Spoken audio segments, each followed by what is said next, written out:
উপন্যাস ৰজা ৰাণী আৰু এটা কাহিনী। তৃতীয় খণ্ড। হলিৰামৰ বয়স হৈছে, নৈখনৰো বয়স হৈছে।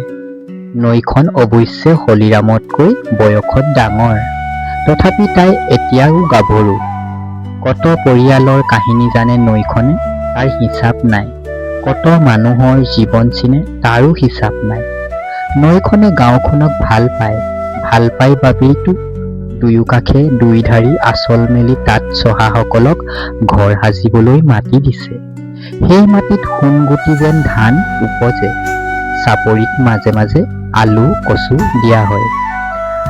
নৈখনে নাজানে কি? কোনোৱে নজনা ৰূপালীৰ দুখবোৰ নৈখনে জানে। তাইৰ বুকুতেই দুখবোৰ সঁপি দি নিৰুদ্দেশ হোৱা ৰূপালী হঠাৎ উপঙিয়াই উঠিছিল। চহৰলৈ টকা কৰি ঘটিবলৈ গৈ উভতি নহা গিৰিয়েকৰ কথা কৈ হৰিদাই নৈখনৰ ওচৰতেই কান্দে। সেয়েহে তাইৰ বৰ মায়া।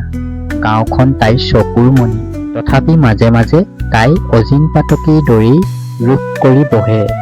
কাৰো কথা নুবুজি নেমানি খঙতেই নে অভিমানত জানো। বাঢ়নি পানীৰে সকলোকে গিলি থয়। অৱশ্যে তাইৰ ৰোগ খন্তেকীয়া।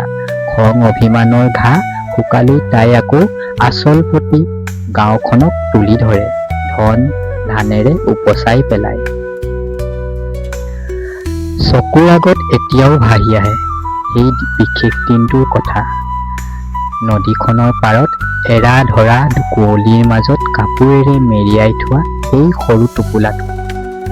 কান্দোনৰ শব্দও কৰিব নোৱাৰাকৈ যেন নিস্তেজ হৈ পৰিছিল কেঁচুৱাটি। সিদিনা যদি হলিৰামে তাক তুলি নানিলহেঁতেন, হয়তো নদীৰ আলসুৱা বালিয়ে তাইক কেতিয়াবাই কোলাত ললেহেঁতেন। মাহটো আছিল বহাগী, সেয়ে নাম দিলে বহাগী। হলিৰামে বুজে, ডেকা হোৱাৰে পৰা সৰুকণৰ তাইলৈ মন। তাইৰ চকুতো সৰুকণৰ বাবে খেলি উঠা চঞ্চলতা তেওঁ দেখিছে। কিন্তু এয়া জানো সম্ভৱ? যদিওবা তাই তুলি লোৱা সন্তান, তথাপি হলিৰামে তাইক নাতিনীৰ মৰ্যাদা দিছে। আৰু সৰুকণ তেওঁৰ নিজৰ পুতেকৰ পুতেক।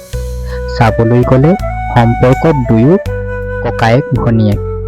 সৰুকণক মাকে দ্বিতীয় শ্ৰেণীত থাকোঁতেই মোমায়েকৰ ঘৰলৈ পঠিয়ালে। সি একেবাৰে চফল ডেকাটো হৈহে আজি ২২টা বছৰ পিছত উভতি আহিছে। এতিয়া সি উচ্চ শিক্ষিত যুৱক। আহিয়েই সি ককাকৰ ওচৰলৈ দৌৰি আহিছিল। হলিৰামে তাৰ ততাতৈয়াক কৈ তেওঁৰ ওচৰলৈ অহাৰ কাৰণটো পিছে ভালকৈ বুজি পায়। কিন্তু তাৰ মাকে জানো বুজি পাব, এই ছোৱালীজনীৰ প্ৰতি যে তাইৰ কিমান ক্ষোভ, সংসাৰৰ সমস্ত ঘৃণা তাই বহাগীলৈ সাঁচি থৈছে। তাই হলিৰামৰ সম্পত্তিৰ ভাগ পাব শুনিয়েই তাইৰ লগত খেলি থকা সৰুকণক সৌকাৰে কোবাই আছুতীয়াকৈ সাজি লোৱা ঘৰলৈ টানি নিছিল। তাইৰ লগত মিলা মিছা কৰা বন্ধ কৰি শেষলৈকে তাক মোমায়েকৰ ঘৰলৈ পঠিয়াই দিছিল। তাৰ পিছতো তাইক সুবিধা বুজি কথাৰ কাঁইটেৰে খুচিবলৈ নেৰে। আনকি বানত উটি যোৱা গিৰিয়েককো হেনো বহাগীয়ে খালে। হলিৰামক তাই মুঠেই দেখিব নোৱাৰে। বিশেষকৈ তেওঁ বহাগীক তুলি লোৱা দিনৰে পৰা এমুঠি ভাতো নিদিয়ে। ভাল বেয়া সোধা দূৰৰে কথা, কেৱল সম্পত্তি আৰু সম্পত্তি।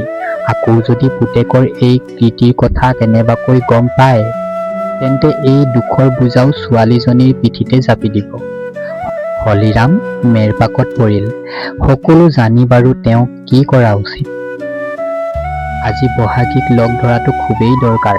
সময় ঠিকনা তাইক জনোৱা আছে, তথাপি আহি পোৱাহি নাই। এনেতে সৰুকণে তাইক আহি থকা দেখে। হাতত এটা মমবাতি লৈ নৈপৰীয়া আলিয়েদি তাই আহি আছে আগলৈ। ধন্যবাদ।